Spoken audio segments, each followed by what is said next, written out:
The Devil's Backbone, just west of Loveland, Colorado, is a natural area that is unrivaled by any other Loveland natural attraction. Extending in a north-south direction, the Devil's Backbone consists of many beautiful up-jutting rock formations. This area offers an appeal to all sorts of people, including outdoorsmen, geologists, and historians.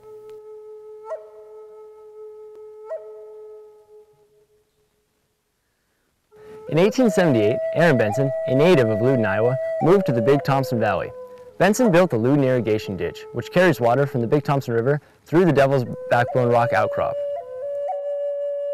Rights to the water passing through the ditch date back to October of 1871, and the ditch originally serviced over 12,000 acres of farmland.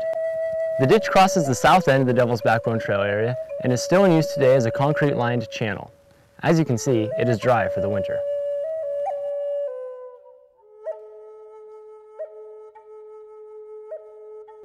In the late 1800s, Alfred Wild bought the southern portion of the Devil's Backbone.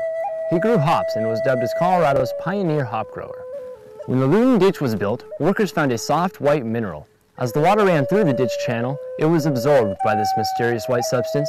As it turned out, the mineral was gypsum. Gypsum is a mineral used in the manufacture of drywall, plaster of Paris, and fertilizers.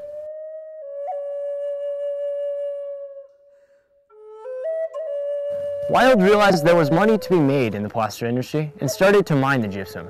Here I am standing at the old gypsum mine. It's hard to believe that this pile of rubble was once a gypsum mine that sustained a very prosperous industry, plaster.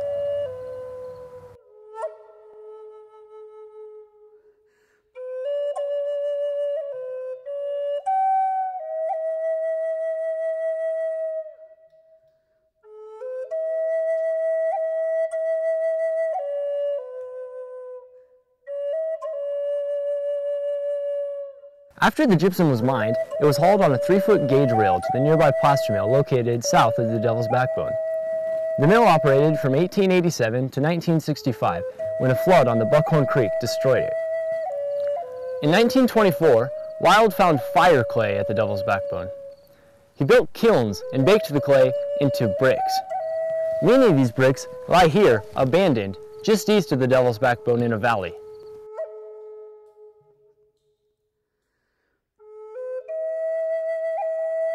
The Devil's Backbone was acquired by Larimer County in 1998 through the Help Preserve Open Spaces sales tax.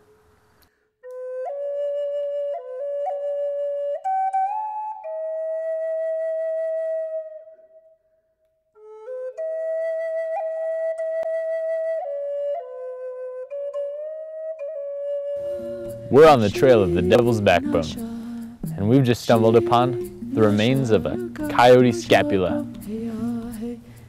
Most likely, a mountain lion just ate this and has just been scampered away because we were walking up upon it.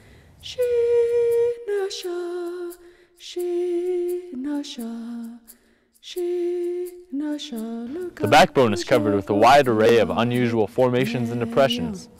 The largest and most popular is known as the keyhole. The keyhole is a large opening and is the product of centuries of erosion and is large enough to drive a car through.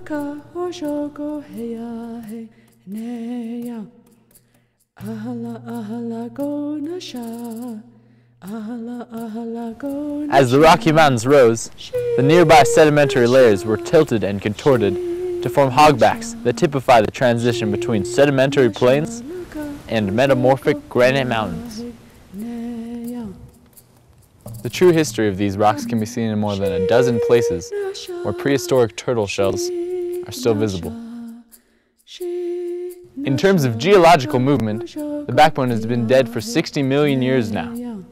Wind and water are now the changing forces in the life of the Devil's Backbone.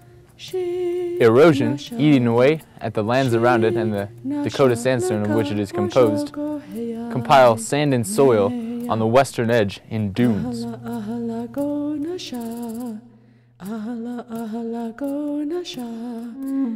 Here at the Devil's Backbone, the beautiful wildlife and landscape provide a perfect place for all people to come and enjoy.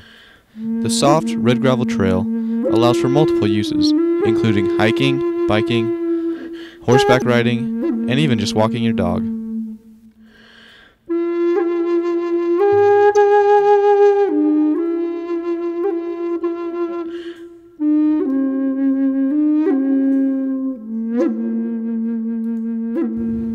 Ever since the trail has opened, trail enthusiasts along with Larimer County workers have been working to extend the trail system to the north. The trail system extends 16 miles all the way to Horsetooth Reservoir in Fort Collins. Mountain bikers and horseback riders can use the eastern part of the first trail, while hikers can use both.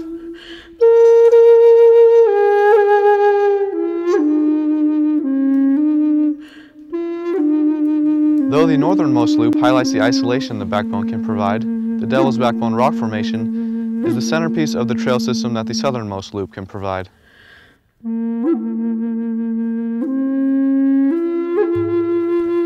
Because so many people use this trail, it is important to adhere to the rules set out by the Larimer County.